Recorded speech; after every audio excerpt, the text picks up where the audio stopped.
नमस्कार, सत श्री अकाल, आदाब दोस्तों। रेव एक्सप्लोरर्स के हिंदी चैनल पे आपका स्वागत है। आज हमारे साथ है Honda Dio BS6 और ये है Honda Dio BS6 का स्टैंडर्ड वेरिएंट। अगर आप नए हैं हमारे चैनल पे तो सब्सक्राइब करना ना भूलें और घंटी जरूर बजाएं। और हम इंस्टाग्राम पे भी अवेलेबल हैं, ये है हमारा इंस्टाग्राम आईडी, तो आप जाके चेकआउट कर सकते हैं और जरूर फॉलो करें हमें वहां पे भी। तो चलिए शुरू करते हैं इस रिव्यू को।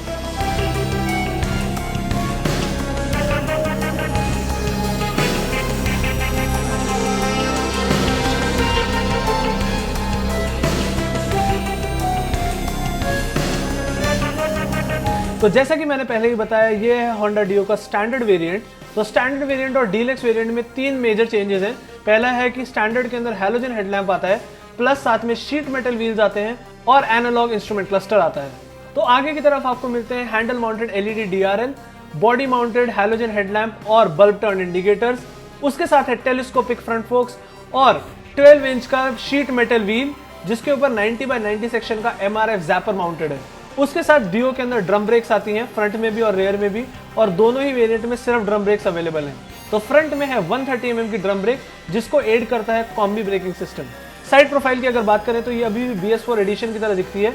डियो के अंदर 8 डिफरेंट कलर्स आते हैं और 2 वेरिएंट्स आते हैं। टेक्निकली 3 वेरिएंट है, क्योंकि रेप्सॉल एडिशन एक अलग वेरिएंट है जो कि अपग्रेडेड वर्जन है डीलक्स वेरिएंट का। डियो के अंदर आता है 5.3 लीटर का फ्यूल टैंक और इसकी क्लेम फ्यूल एफिशिएंसी है 50 kmpl। और सबसे बढ़िया चीज ये है कि सब कुछ यहाँ से कंट्रोल हो जाता है। तो अगर आपको सीट खोलनी है या फ्यूल लिड खोलनी है तो आप सिर्फ बटन दबा के खोल सकते हैं और उस बटन से ये फ्यूल लिड खुल जाती है, जो कि मेरे को बहुत ही सही लगती है और इजी रिफ्यूलिंग के काम आती है। और फिर है ये डियो की सीट, जो कि सिंगल सीट है, स्लाइटली स्टेप अप है बट कंफर्टेबल है। अंडर सीट स्टोरेज भी काफी डिसेंट है, आराम से आप एक फुल फेस हेलमेट रख सकते हैं। और मुझे लगता है कि इसकी अंडर सीट स्टोरेज सिमिलर है एक्टिवा जितनी। ऑल्दो डियो के अंदर बूट लाइट नहीं आती, जो कि मुझे लगता है कि एटलीस्ट डीलक्स वेरिएंट में तो होनी चाहिए थी। उसके साथ स्टोरेज के लिए आपके पास आगे भी 2 पॉकेट्स हैं, एक थोड़ी छोटी है बट दूसरी वाली डिसेंट है, ताकि आप वॉलेट या फिर अपना फोन आराम से रख सकें। और फिर है ये एक हुक। डियो के अंदर USB चार्जर भी अवेलेबल नहीं है, तो वो मुझे लगता है कि वो भी एटलीस्ट डीलक्स वेरिएंट में होना चाहिए था। अब करते हैं इंजन की बात। तो इस स्कूटर के अंदर आपको सेम एक्टिव वाला इंजन मिलता है, जो कि है 109 सीसी का fuel injected fan cooled engine. अब इस मोटर की मैक्सिमम पावर है 7.5 PS एट 8000 RPM और जो इसका पीक टॉर्क है वो है 9 Nm एट 4750 RPM। तो जो इसका टॉर्क है वो थोड़ा सा बेटर है एक्टिवा से, ऑल्दो इतना ज्यादा डिफरेंस नहीं है दोनों के बीच में। पूरे स्कूटर का कर्व वेट है 105 kg और जो इसकी ग्राउंड क्लियरेंस है वो है 160 mm, जो कि डिसेंट इनफ है इस स्कूटर के लिए, क्योंकि आपको इसे सिटी में यूज करना है। और फिर आता है ये साइड हंग सिंगल बैरल एग्जॉस्ट, जो कि BS6 के साथ चेंज हो गया है और बिल्कुल नावी के एग्जॉस्ट जैसा दिखता है। तो चलिए इसका एग्जॉस्ट साउंड सुनते हैं।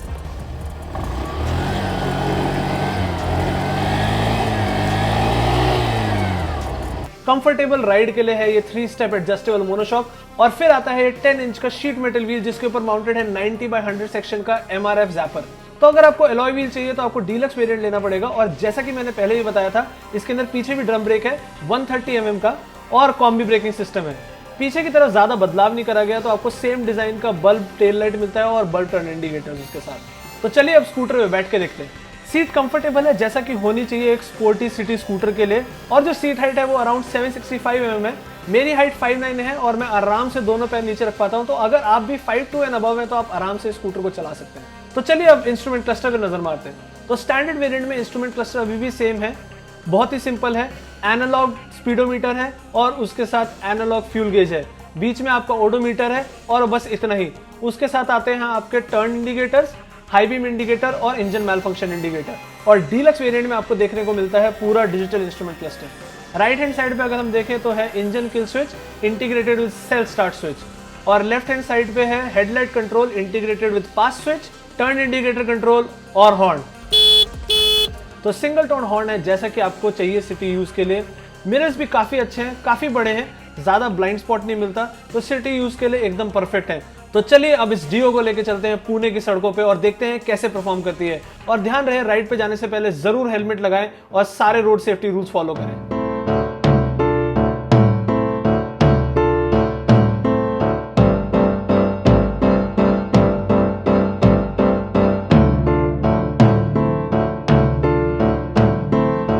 स्कूटर काफी कंफर्टेबल है राइड करने के लिए। जो सीट्स हैं वो काफी अच्छे से पैडेड हैं, राइडर के लिए भी और पिलियन के लिए भी। ये स्कूटर आपको एक स्पोर्टी फील देता है, लेकिन जो ओवरऑल राइडिंग एर्गोनॉमिक्स है वो कंफर्टेबल साइड पे है। और जो हैंडल बार है वो थोड़ा क्लोज है राइडर के, तो अगर आप 6 फीट से अबव है तो आपको थोड़ा पीछे होकर बैठना पड़ेगा, वरना अगर आप आगे होकर बैठेंगे तो आपको थोड़ा झुकना पड़ेगा, जिसकी वजह से लॉन्ग रन में थोड़ी प्रॉब्लम हो सकती है।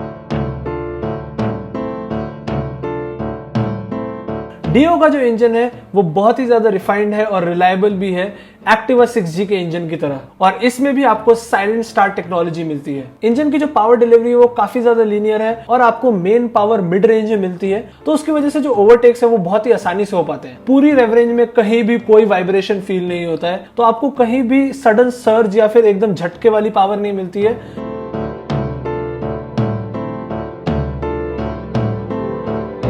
ब्रेक्स की स्टॉपिंग पावर काफी अच्छी है और कॉम्बी ब्रेकिंग सिस्टम की वजह से जो ओवरऑल एफिशिएंसी है ब्रेक्स की वो बेहतर हो जाती है। प्लस जो व्हील लॉकअप के चांसेस होते हैं वो कम हो जाते हैं। लेकिन मुझे लगता है कि अगर फ्रंट में डिस्क ब्रेक दी जाए तो उसकी वजह से डेफिनेटली बाइट और स्टॉपिंग पावर और ज्यादा इंक्रीज हो जाएगी। बट अभी के लिए मुझे लगता है कि ड्रम्स ठीक है इस स्कूटर के लिए।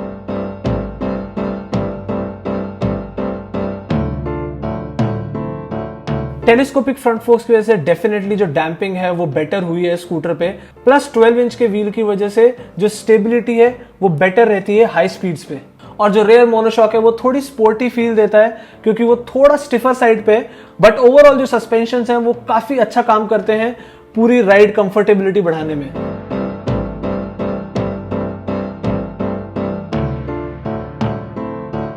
डियो के साथ आती है होंडा के इंजन्स की रिलायबिलिटी, और यही एक यूनिक सेलिंग पॉइंट है होंडा का, जो उसकी इंजन रिलायबिलिटी है वो बहुत ही ज्यादा तगड़ी है। इसीलिए जो होंडा के स्कूटर्स हैं वो इंडियंस के लिए फेवरेट हैं।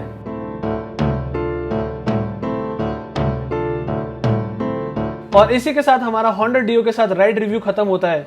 इस स्कूटर को चलाते हुए मैं वो टाइम याद कर रहा था जब मैंने फर्स्ट जनरेशन होंडा डियो चलाया था, और तब से लेकर अब तक ज्यादा कॉस्मेटिक चेंजेस नहीं हुए हैं।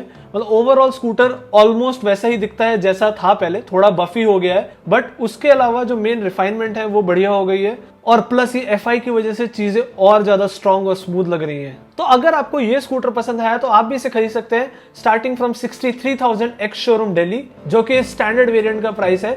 आई होप ये वीडियो आपके लिए हेल्पफुल रही होगी।